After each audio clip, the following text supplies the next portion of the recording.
Hey everyone, and welcome to this explainer brought to you by Forge College.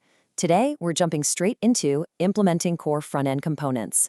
This is a massive step in our module on building the functional front-end for your capstone ecosystem integrated Solana dApp. And of course, this is all part of the broader Solana ecosystem track focusing on DeFi, oracles, AI, and applied protocols. Now, if you followed along with our last lesson, designing responsive dApp interfaces, you know exactly where we left off. Today, we do the heavy lifting. We're taking those static design blueprints and machining the actual interactive gears for your front end. We're rolling up our sleeves and diving right into the code. So here's our manufacturing plan for today. We'll start with from blueprints to assembly, then look at the WalletConnector, followed by the TokenList and the TransactionForm. After that, we'll hit quality control and testing before wrapping things up with next steps. All right, let's get into it. Part 1, from blueprints to assembly. We are finally moving away from the totally lifeless layouts we built in the design phase and stepping onto the factory floor to build working buttons, data flows, and isolated interactive components. You see, in Figma, or whatever design tool you use, everything looks perfect, pristine, and entirely unresponsive. But out in the wild, Web3 interfaces can be uniquely chaotic. You've got users dealing with network latency, staring at loading spinners waiting for wallet approvals, and impatiently double-clicking buttons. Today is about breathing life into those static designs so they can handle all that chaos. We're turning those pretty pictures into a robust, living component library that easily handles the erratic, real-world interactions of a modern Web3 user without breaking a sweat. But before we start machining our parts, we need a highly organized parts bin, and that means setting up an incredibly clean repository structure for our component library. We're carving out 3 distinct folders in our source code. First, the WalletConnector, which handles all the connection UI and wraps our adapter. Second, the TokenList, to manage our responsive asset grid and sorting logic. And third, the TransactionForm, which acts as the command center for user inputs and validation. Now, why do it this way? Because in Web3, state management gets incredibly complex incredibly quickly, especially when you're dealing with blockchain data that is constantly syncing and changing. By keeping these components strictly isolated in their own folders, along with their respective tests and documentation stories, we make absolutely sure our codebase doesn't devolve into a tangled ball of spaghetti once we start pumping live data through it. Let's move on to part 2, the WalletConnector. For a lot of beginners, the wallet adapter feels like this magical black box, but really it just acts as a standardized translator between your UI and the user's wallet. Think of it like a highly secure, incredibly cautious diplomat. Your dApp essentially says, hey, I'd love to know who's visiting, and maybe ask them to sign this transaction later. The wallet adapter then securely knocks on the door of, say, the Phantom or Solflare browser extension and negotiates that request. And the best part? It does all of this without ever letting your dApp see the user's private keys. Because trust me, unless you actively want to sponsor a hacker's next luxury vacation by accidentally exposing keys in your front-end code, you literally never want your dApp touching that raw data. It's safe, it's standardized, and it's absolutely essential for user security. When we translate this flow into code, it's actually brilliantly straightforward. First, we import the adapter hooks provided by our framework. Second, our component accepts an onConnect callback as a prop. Third, we map through and list the available wallets the adapter detects right there on the user's browser, showing them the options they already have installed. And fourth, we provide the button to toggle the connection, which passes that all-important base58 public key up to the parent application.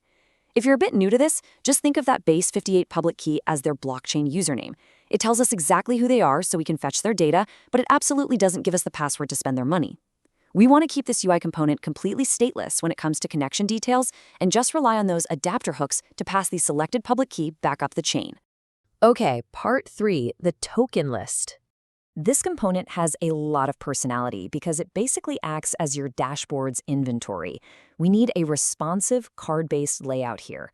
And notice this, we specifically pass balances as strings to avoid the terrifying, albeit sometimes humorous, surprises of JavaScript floating point math gone wrong.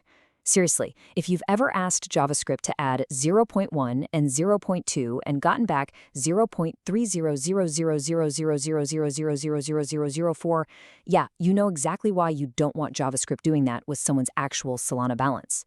We treat those balances as simple strings until we use specialized math libraries later on.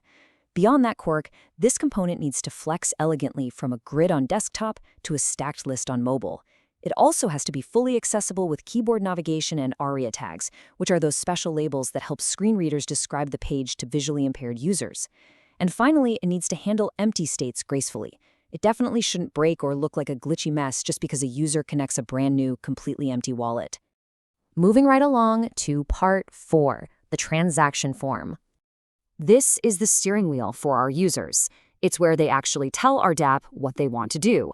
The logic flows like this: inputting a recipient address, entering an amount, and then, this is incredibly crucial, running client-side validation before we ever handle the submit.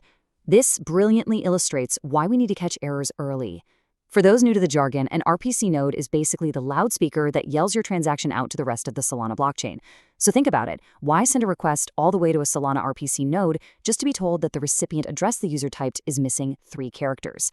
That's a massive waste of time, and worse, a failed transaction can sometimes still cost your users tiny amounts in gas fees. So, we check the recipient address length locally. We ensure the amount is positive and doesn't exceed their balance, right there in the browser. Only when our client-side validation gives the green light do we handle the submit and show the loading, success, or error feedback. It saves money and it keeps the whole dApp feeling incredibly snappy. Up next, part 5, quality control and testing. I cannot stress this enough. Testing your brand new steering wheel on the mainnet with real money is a terrible, terrible idea. Always use local mock data and test adapters. I know it sounds like common sense, but just picture a developer testing a new send all button they just coded. They accidentally leave their environment pointing to the mainnet, they click the button just to see if the loading animation works, and boom, they've irreversibly drained their own actual wallet into a test address they don't even control. Don't be that developer. In the Web3 space, you have to treat signing as an explicit, highly protected action, and keep your dev environment strictly cordoned off from mainnet credentials at all times. So your quality control checklist has to verify that these isolated components function perfectly and predictably using only mock data. You want to open up your demo page and see absolutely 0 angry red console errors. You want to click your WalletConnector and see a fake, mocked public key pop up instantly. You want to resize your browser window like a maniac and watch your token list seamlessly adapt across breakpoints, from a grid right down to a stacked list. Your transaction form needs to aggressively slap away invalid data the literal second it's typed. And, of course, your local unit tests, the ones checking for rendering and primary interactions, they all need to execute and pass locally with flying colors. And that brings us to part 6, next steps and wrap up. By finalizing these isolated UI primitives right now, you are creating a reliable contract that our on-chain workflows will safely plug into later on. You've successfully isolated the visual behavior from the heavy blockchain logic. And you know what? This is exactly what professional Web3 developers do. Why? Because it allows front-end UI developers and back-end smart contract engineers to work completely in parallel without blocking each other.